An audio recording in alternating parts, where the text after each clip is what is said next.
Hello, Earthlings. It's time to reset your cultural dial. Coming your way next on your favorite device, from the Hoosier State to all the ships at sea, it's the Crawfordsville Peachcast. And now, here's your second or third favorite Dave from Indiana, Dave Peach. Warning, other people named Dave may also appear. We are talking with the voice of the Indianapolis Colts, Matt Taylor. Matt, how are you? I'm good, Dave. How are you guys over there? We are doing fine here in Crawfordsville. How are things with the Colts training camp as far as Grand Park has wrapped up, and now you're at the facility getting set for the regular season? Indeed, another successful Grand Park experience up in Westfield. It's always great to be in front of the fans and have a lot of opportunities for those that, for whatever reason can't make it to a game, just see their favorite players and see their favorite team up close and in person. So it's always very rewarding to see a lot of people experience that and enjoy that. It was hot, but it was still very, very good and very productive. It was a tough camp for the Colts. They had 2 joint practices with the Packers and one with the Ravens as well. And it's all going to wrap up preseason-wise, I should say, this Saturday against the Bengals. But it's been good, and we're still waiting to see what the Colts decide to do at their quarterback position. But other than that, it's been pretty successful. Injuries, obviously, are always a factor for every team, and the Colts are experiencing their fair share of those, it seems like, on defense, especially in the secondary. They've been kind of snake-bitten at cornerback. They've lost another safety now with Hunter Wohler going on injured reserve just a couple of minutes before we hit the record button on this. But I think it's going to be an interesting year, and we're very excited to get it going. And roster cuts are coming on August the 26th. So a lot of things between now and the regular season, but we are excited that football is definitely back here in the Circle City. We are excited, and we'll kind of start out with honoring Colts owner Jim Irsay, a special patch, and they will induct the late owner into the franchise's Ring of Honor during the season opener. Your thoughts on that? Well, I'm very excited to experience that and see it at halftime, and it's going to be a special moment. It's been hard. It really has. It's been hard. I mean, Jim was a great steward of the Colts as it relates to the city of Indianapolis and the state of Indiana. But, Jim was a very old school owner. He cared about the NFL and what it stood for and what it meant. And he was a great historian of the game. He was just one of one. I know that a lot has been talked about with Jim over the last couple of months since his passing in late May. But there was no other man like him, and he did so many things behind the scenes that people didn't know about. I mean, a lot of those stories are starting to come out of the woodwork just because of his passing. But he did so much for so many people, and I don't think it's hyperbole at all to say that, without Jim Irsay and obviously without the Colts, there is no Lucas Oil Stadium downtown. There's certainly not nearly as many conventions that have rolled through town. There's not Final Fours and Super Bowls and mega concerts like, Taylor Swift and the WWE. And, there's not a Olympic trials downtown swimming wise at Lucas Oil Stadium. The skyline just wouldn't be what it is in downtown Indianapolis without the great Jim Irsay. So it's definitely been an adjustment without him. Obviously now, his family's taking over with his daughters in charge with Carly and Kaylin and Casey, and they're doing a great job so far. But he will be missed, and this season will be played for him, and there will be a lot of honoring him throughout the course of the season. And like you said, it's going to start with a great way, week 1, right out of the gate, when he deservedly goes into the Colts Ring of Honor, and his name will be up there forever. And Carly Irsay Gordon was on the air on television, third quarter, like her dad. She and her sisters inherit a quarterback competition and a team that has not made the playoffs for 4 years. What are they focused on? Well, they're focused on what everybody else is focused on, and that's consistency. It's a battle right now between Anthony Richardson and Daniel Jones, and it's the guy who is the most consistent within that battle. And I think that battle is nearing its end now that we're through two preseason games and through about 4 weeks of training camp, and then you factor in what the team was able to get done in the spring and the offseason workout program and OTAs and all the offensive install and the meetings and things like that. So it's nearing its conclusion.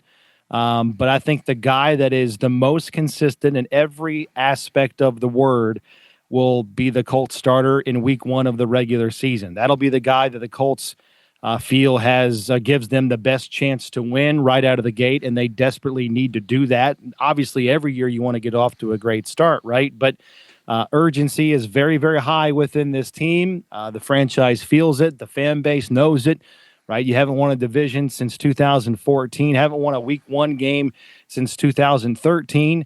We can go on and on and on as it relates to that, but you're also starting the season at home.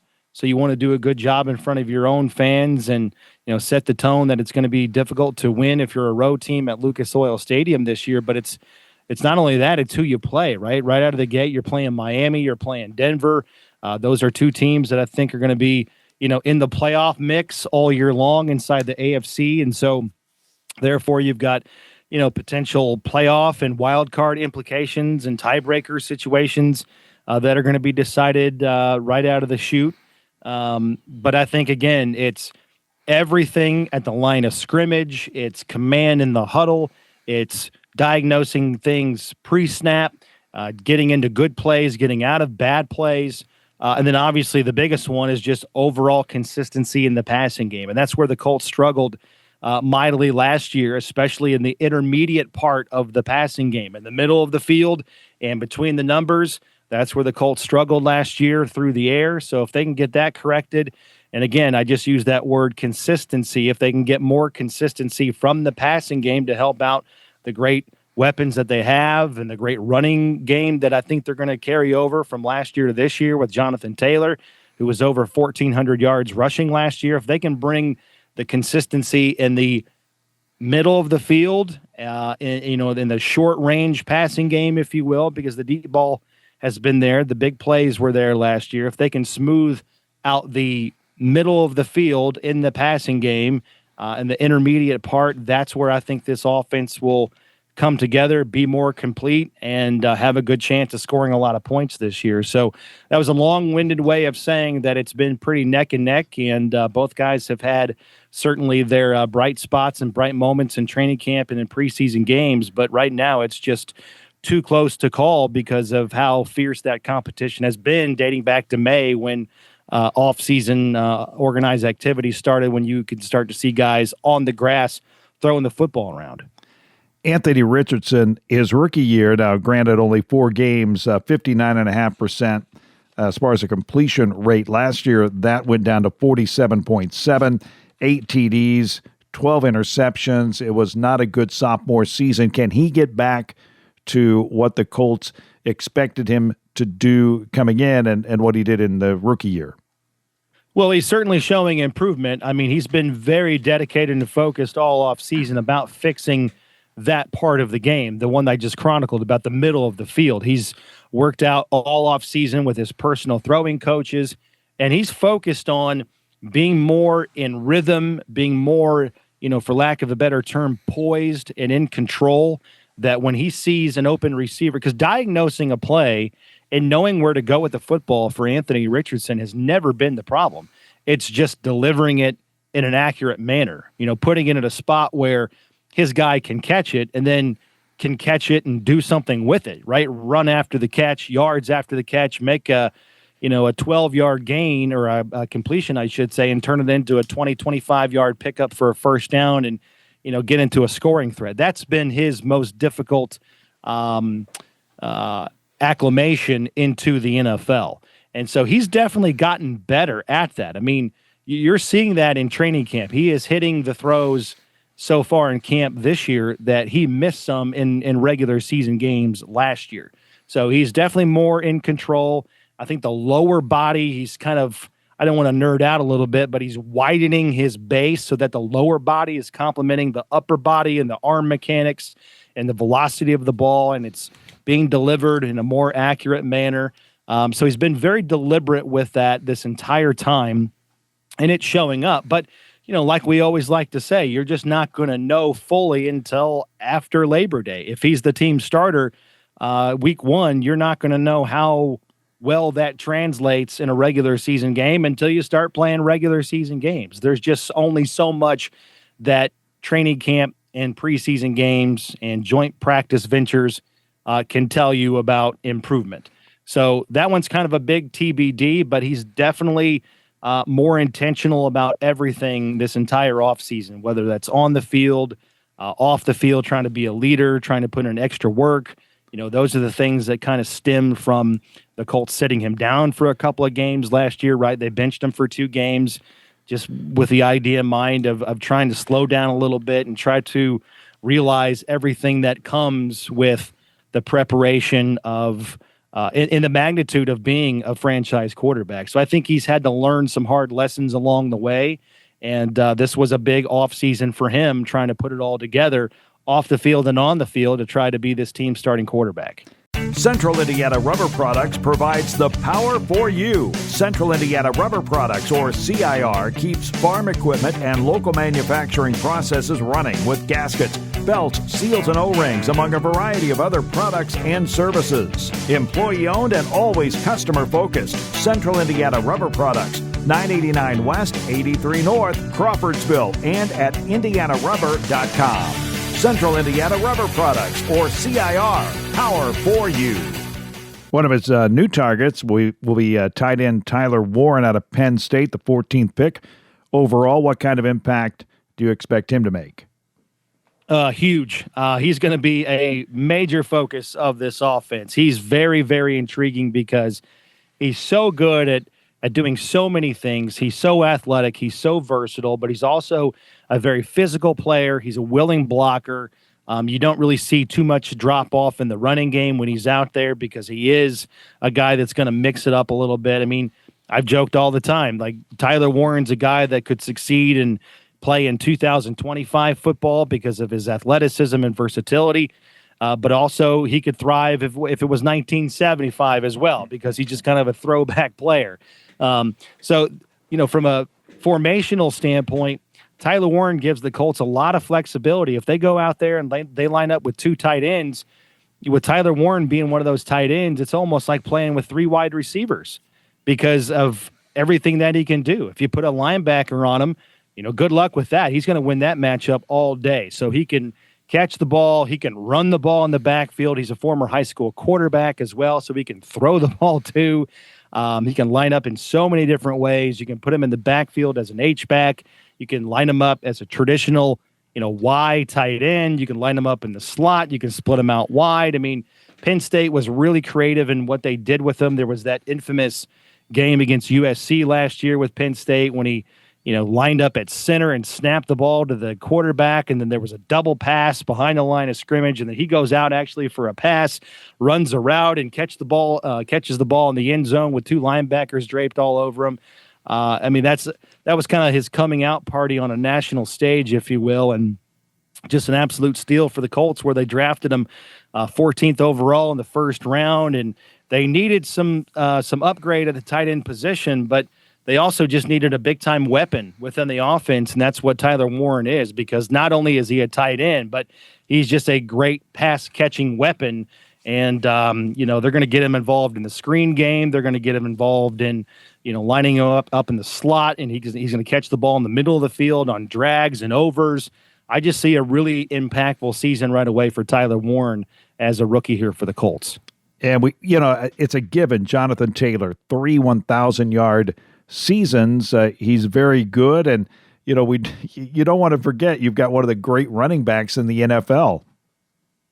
No, you don't. And to your point, right? I mean, Taylor has been an absolute stud. He's been everything and probably more than what the Colts thought they were getting when they drafted him in the second round in 2020. I mean, to your point, he already ranks second all time in rushing yards in Colts history.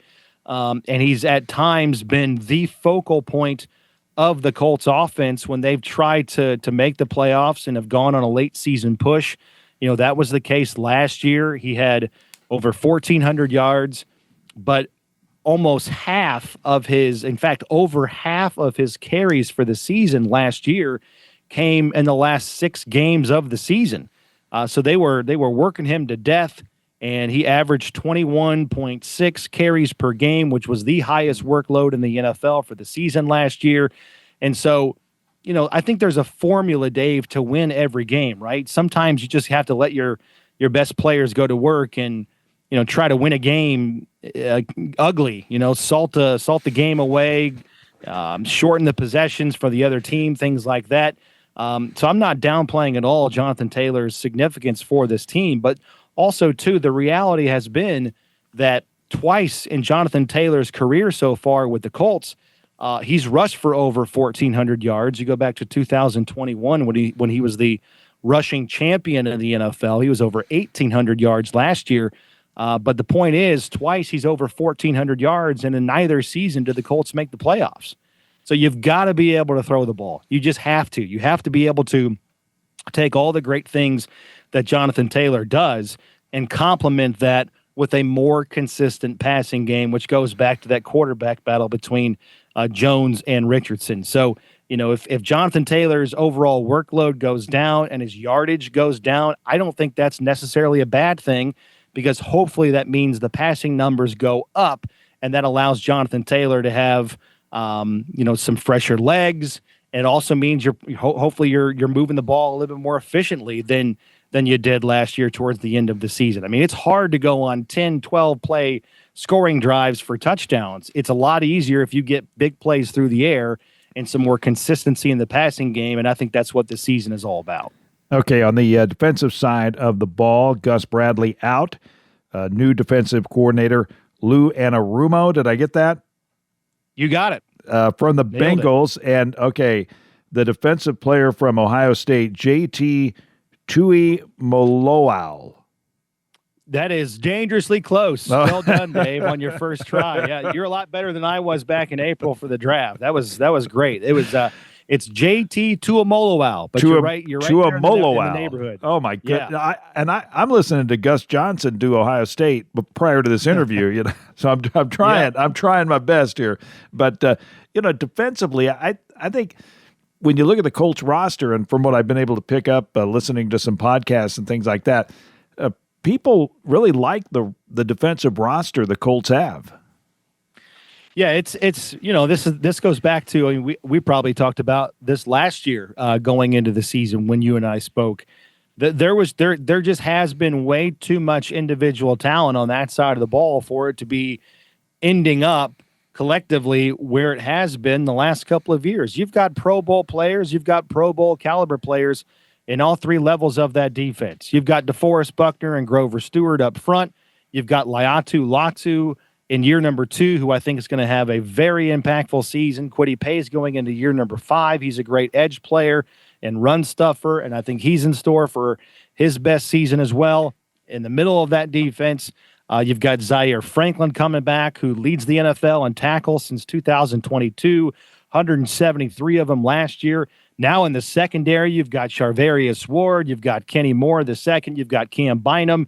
Depth-wise, that unit's being tested, but still frontline players are very good, very elite, above average, Pro Bowl caliber, and all-pro worthy, as has been the case of Charvarius Ward as early as 2023, 2 years ago.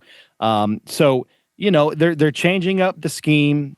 Just too much talent on that side of the ball for it to be finishing, 25th in points. Near the bottom in all of the major emphasis points, completion percentage allowed, points allowed, things like that. And what has routinely been frustrating for Colts fans, sort of the hallmark problems of the defense the last couple of years has been, going into a game, when you play the Texans, you got to stop Nico Collins, right? When you play the Vikings, you have to stop Jefferson. When you play the Jaguars twice a year, you got to stop Brian Thomas Jr. So routinely, the other team's best player would still have big games against the Colts. You knew going in you had to stop those guys, and they still couldn't. So I think it's going to be interesting to see if the things that Lou Anarumo has been known for can translate with this defense and within this scheme. And that's a little bit more game specific, more disguise. And again, I use that word game specific to create a shadow of a doubt and cloud the picture, at least momentarily, for opposing quarterbacks to make them think a little bit more. He's going to play more aggressive. He's going to blitz more. It's not going to be crazy blitz numbers, but it's certainly going to be more than what the Colts are used to under Gus Bradley. They're going to be playing more aggressive on the outside, on the perimeter with the corners, some press man-to-man. And you're already seeing it in training camp. You're already seeing the differences aesthetically, if you will. So just excited about what that defense can be with a new scheme and a new guy orchestrating things with all the individual talent pieces that are going to make up those 11 starters. We look at the schedule, and you start out with a couple of home games, which is good, but then there's this weird part of the schedule. I know you probably know it better than I do, but like from October 26th to December 22nd, you play one home game. You got 4 road games. You go to Pittsburgh, Kansas City, and Seattle, and Germany. Yeah, a lot of travel this year. The Colts are playing the AFC West and the NFC West this year, and plus they play a game in Germany. It's technically a Colts home game in Germany now that the team is expanding its international marketing rights abroad in the country of Germany. So they're going back there. So it's technically a home game, but that comes with a lot of logistics to get over there, and it's obviously more than just a normal road game down at Tennessee within the division, right? So, yeah, I think it's over 21,000 miles combined in the air this year flown by the Colts, with 2 games in L.A., a game in Seattle, and then that international game in Germany. So it's going to be a lot of frequent flyer miles this year for the Colts. And they're spaced out well enough that you can negotiate them. They don't fall, they don't cluster up in one part of the schedule, which is good. I mean, you got to play the Rams on September 28th, and then 3 weeks later, you got to go back to LA to play the Chargers. Then 3 weeks after that is the Berlin game in Germany, and then Seattle's towards the end of the season. So they're spread out enough that you can manage them, but I mean, it's tough. I mean, it's asking a lot for guys to be on a plane and you've got a 2 or 3 different time zone difference in terms of your body clock, getting acclimated to playing in a different time zone and a different, way of gearing up for games. So they're going to have to negotiate those things, and they can't use them as an excuse. But they're definitely a factor this year going into the season. And who are the voices that will be joining you this year on the air? Well, this year we're splitting up a little bit. Rick Venturi is still going to be on the air, but he's going to do just the home games this year for us at Lucas Oil Stadium. So Rick will still be on the air for half the games in Indianapolis. And then our road games this year, got a great crew. We're going to split those up. Joe Wrights is going to do some, and then Charles Arbuckle is going to spend some time with us in the booth as well on radio for the other remaining road ventures for the Colts. And Charles is a former Colts tight end, played for Indianapolis in the early 90s, 92 to 1995, but he's gone on to have a terrific and very successful broadcasting career. Done a lot of games, NFL and college football-wise for ESPN and ESPN Radio.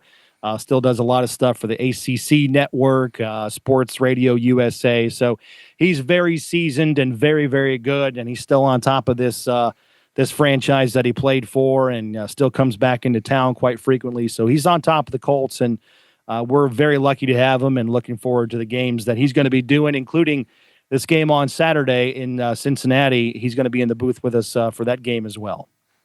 Well, Matt, again, we look forward to the broadcast. Always fun to listen on Sunday afternoon or Monday night or Sunday night, but it's going to be fun, and as always, we wish you the best for the season. I appreciate that. Likewise. Thank you so much, Dave, and always appreciate your support. Well, go Colts, and again, Matt, thank you. My pleasure. That is Matt Taylor, the voice of the Indianapolis Colts. Thank you for listening to the Crawfordsville Peachcast. If you enjoyed it, follow the podcast and ring the bell so that way you'll always be up to date with the newest episodes. We'll see you next time.